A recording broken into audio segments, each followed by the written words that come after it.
The protests over the Stamp Act ended in victory for the colonists. Many members of Parliament feel that this is a dangerous precedent, one that will encourage further disobedience.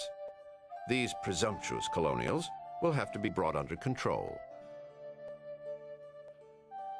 On the same day that the Stamp Act was repealed, they had passed a new piece of legislation, the Declaratory Act, asserting the absolute right of the British Parliament to make laws for the American colonies in all cases whatsoever.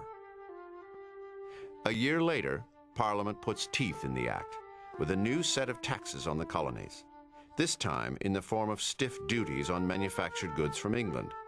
Everything from paint to window panes to tea. Benjamin Franklin fears there is going to be another firestorm of colonial protest and sends this poem to American newspapers, urging moderation. We have an old mother who peevish is grown. She snubs us like children that scarce walk alone. She forgets that we're grown with sense of our own. If we don't obey orders, whatever the case, she frowns and she chides and loses all patience, and sometimes she hits us a slap in the face. Her orders are so, we often suspect, that age has impaired her of sound intellect. But still, an old mother should have due respect. The idea that a body of men in England who know nothing about the colonies, who see nothing of the misery that their taxes will inflict upon us, have given themselves the right to command our lives and our property at all times and in all cases whatsoever. This is the logic of robbers and highwaymen.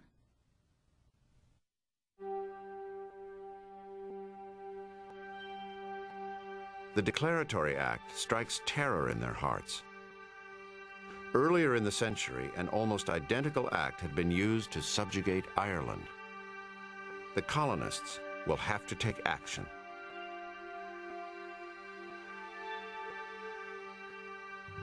They know they have the power to hit England where it hurts. They will boycott British goods.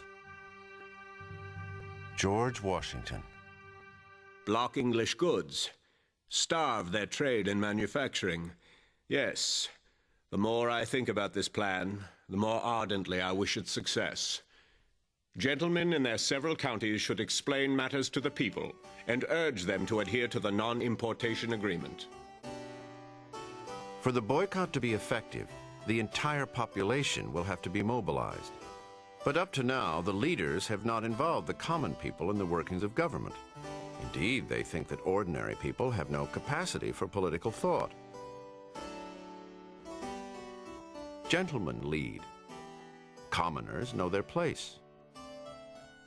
One of the hardest things, I think, for us to recapture of this distant, different world is the distinction between commoners and gentlemen, a kind of distinction that we find hard to understand because for us, almost all adult males are gentlemen. We put it on our restroom doors, the term, but these gentlemen saw themselves as separate from the rest of the populace.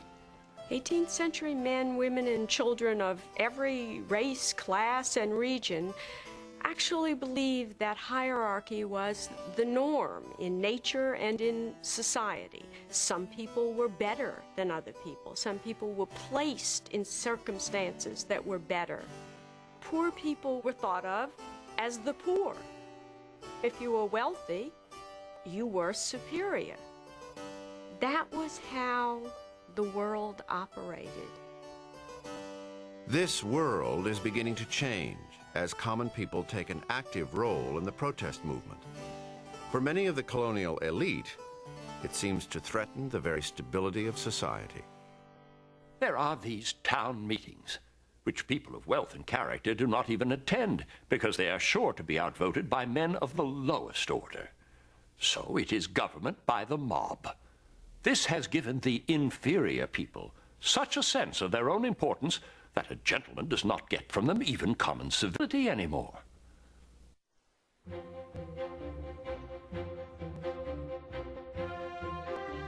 As the boycott grows and shops once filled with British merchandise begin to empty, more and more people are choosing to make do without imported manufactured goods. I have cut back on every superfluous expense. I haven't even bought a new cap or gown since last Christmas. I'm even learning how to knit, something I've never done before. Making stockings out of good New England wool, throwing my mite for the public support. The very idea that their American cousins are involving commoners, and now even women, in politics, is a subject for hilarity by London cartoonists. But the merchants and manufacturers in England are not amused. Their factories and counting houses are feeling the pinch. The British ministry blames a few ringleaders for all the troubles, particularly a Boston radical who celebrates popular protest, Samuel Adams. I am no friend of riots and tumults. But when people are oppressed, when their rights are infringed upon, when arbitrary rulers are put over them, when government is secret, the people become alarmed. If they have any spirit of freedom, they'll fight for their liberties, and they're justified in doing so. Unofficial courts, run by popular committees, begin dispensing a rough form of justice. It is more than some gentlemen have bargained for. A few days ago, we got a taste of committed justice. They got hold of a customs officer by the name of Malcolm. It was the coldest night of the winter. He's stripped, stark naked, his body covered all over with tar and then with feathers. They drag him through town in a cart, crowds beating him with clubs. They say they'll hang him unless he'll curse the governor and the parliament, which they couldn't make him do. The doctors say his flesh was coming off his back in slabs. It's impossible that the poor creature can live long. Throughout the colonies, daily battles with the committees are causing royal officials great distress. In Massachusetts, Chief Justice Thomas Hutchinson fears that his beloved province is heading for mob rule. He secretly writes to a friend in the British Parliament that firm measures are needed from England. It is a letter that will come back to haunt him. A thirst for liberty seems to be the ruling passion of the present age. This restless spirit can cause anarchy and confusion unless some external power restrains it. I've always known that bringing peace and good order to Massachusetts would involve some pain. Perhaps there must be an abridgment of our English liberties for the good of the colony. The letter confirms what the British government is already thinking. Order must be restored in Massachusetts. In what they consider merely a police action, they send a brigade of troops to Boston to quell the rioters and arrest the ringleaders. Sending troops to Boston is asking for trouble. You are putting young soldiers, who are by nature insolent, in the midst of a people who consider themselves threatened and oppressed. It's like setting up a blacksmith's forge in a magazine of gunpowder. March 5th, 1770. An angry crowd begins throwing snowballs at British soldiers. The soldiers fire back, and 5 Bostonians are killed. Paul Revere produces a wildly inaccurate illustration of the event. In his version, soldiers are shooting completely innocent civilians. The incident becomes known as the Boston Massacre. It galvanizes people throughout the colonies.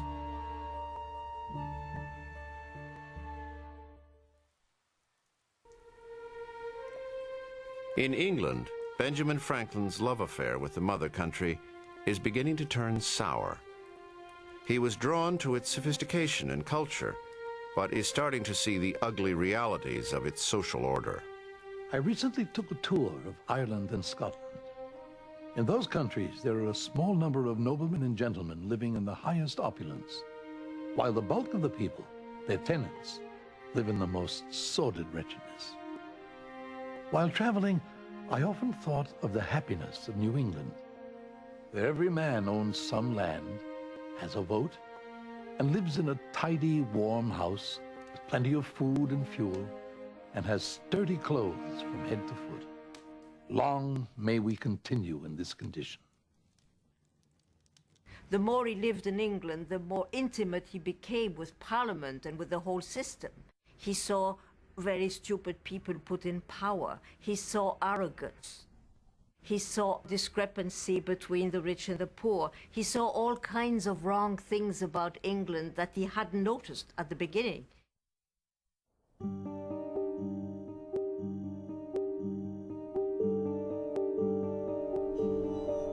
The dispute is dragging on year after year. It becomes clear that the British attempt to tax is not working. Neither side has really backed down.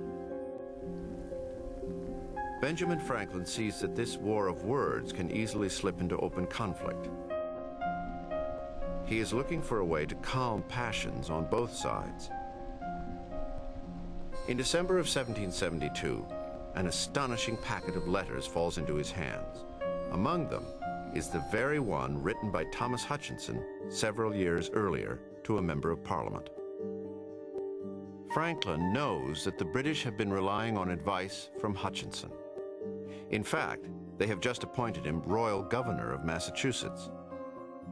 He reads the letters in a fury, convinced that the ministry has been disastrously misled. It is better to submit to some abridgment of our English liberties than to break off our connection with our protector, England. One mischievous man is the cause of all our troubles. This coward trades the liberties of his native country for jobs and profit. Franklin realizes that if these letters were to become public in Massachusetts, the radicals would shift the blame for the events of the past decade away from Parliament and lay it at the feet of Hutchinson himself. Let's make him, like the scapegoats of old, carry into the wilderness all the bad feeling that he's stirred up between our two countries. He makes a momentous decision. He sends the damning letters to the Boston radicals. Franklin was a very wily character. He knew they would be published, though he sent them over saying, don't publish them. He was deliberately sacrificing Hutchinson in order to stabilize the situation and calm the uproar. The idea being that if you pinned the whole thing on him, that it was Hutchinson who had been instigating all of this thing, there would be a cooling off period, and the English government would be able to work out some kind of accommodation. Publication of the letters causes a sensation. The Massachusetts legislature sends a petition to London demanding Hutchinson's removal. The petition takes 6 weeks to cross the ocean. In the meantime, the king is beginning to support the idea of reining in the colonies. He writes to the Prime Minister, I am very fond of the measures you are taking with the end of bringing the Americans to their duty. I do not, however, want to drive them to despair, only to submission.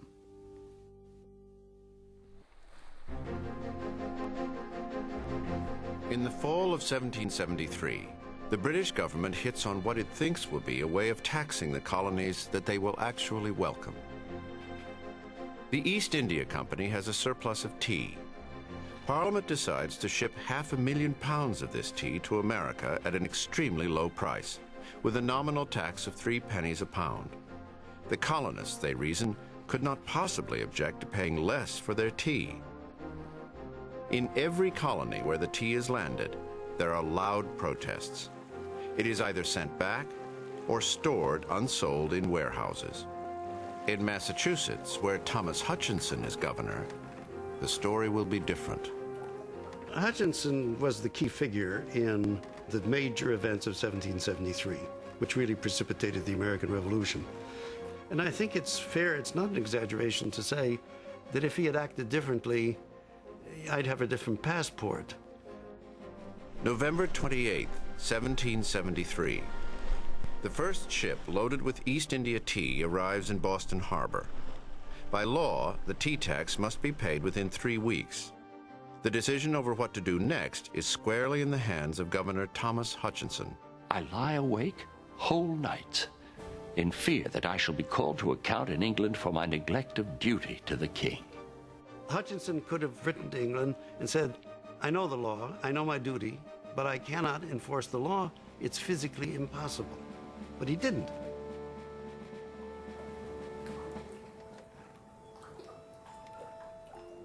It's a standoff between the radicals. We dare you to have this tea unloaded. We're strong enough, we're powerful enough now, we're organized enough to make a power play against you. And Hutchinson, who says, you will not humiliate me, you will not defy English law like this. I will see this tea unloaded and delivered as it should be. Then, on December 16th, 1773, the day the tax must be paid, a group of men dressed up as Mohawk Indians dumped 340 chests of tea into Boston Harbor. The Tea Party was a very limited act of violence, in fact. They do nothing but dump tea. A padlock is broken, it's replaced. We think of this as a lot of yahooing and yelping and noise. It was just sort of ploop, ploop, ploop. They were very, very careful to keep this from getting out of hand. We're all throwing the tea overboard. We catch someone in our party trying to stuff some of the tea into his pockets. He is stripped of his booty and his clothes, and we send him home naked, in disgrace. Then we went home, in an orderly fashion. Boston enjoys the most peaceful night it has had in many a month.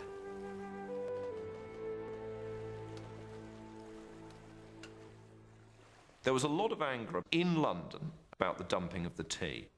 What this is a public display of defiance. And that kind of element of defiance, more than the constitutional formulations, is more important. This is gesture politics on the big scale, and it's very successful. We still, to this day, remember the Boston Tea Party. It's one of the most successful examples of gesture politics, and it was a gesture that the British government understood.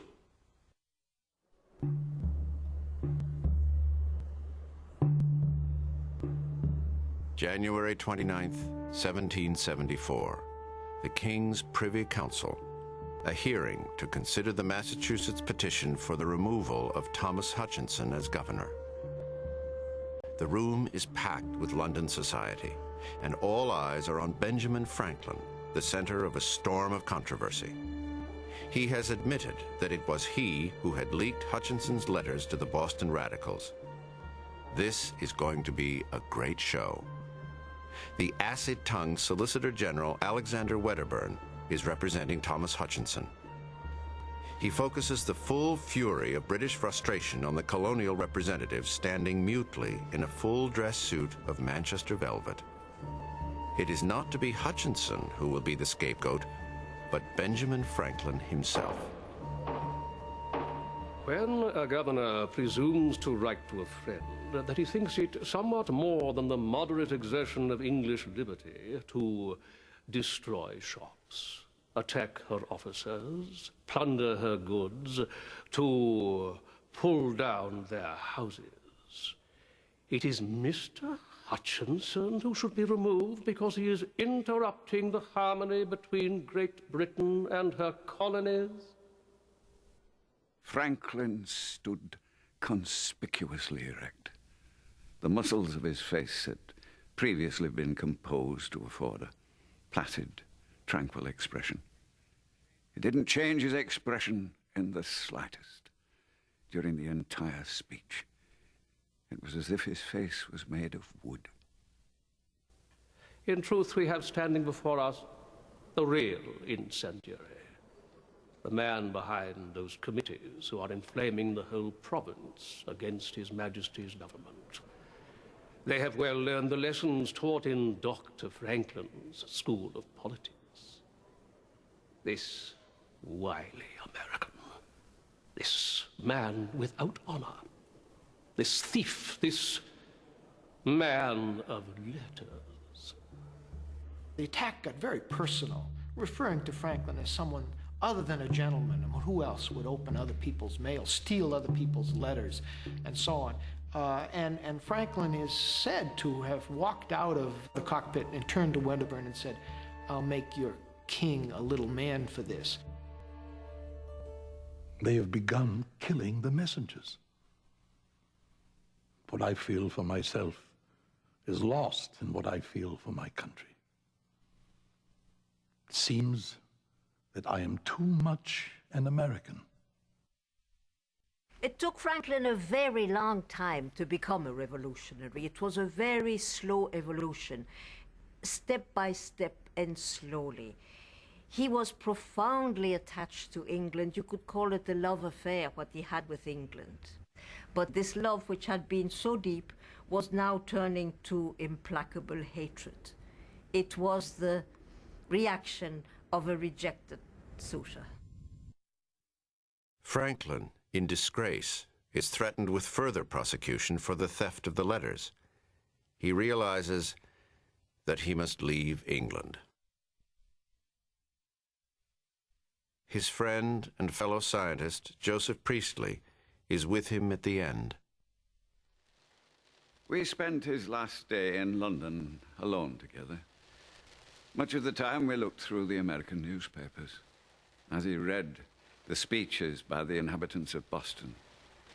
The tears trickled down his cheek. Now, in Parliament, the hardliners take charge.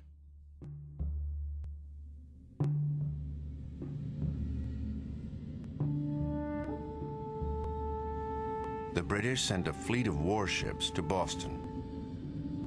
They encircle the harbor as if it were an enemy port. The ships clear their guns, ready for firing.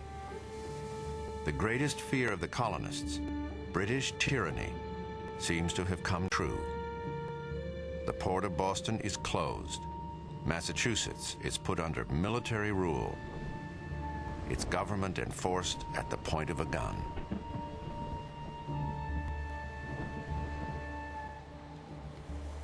I woke last night shaking from a frightful dream.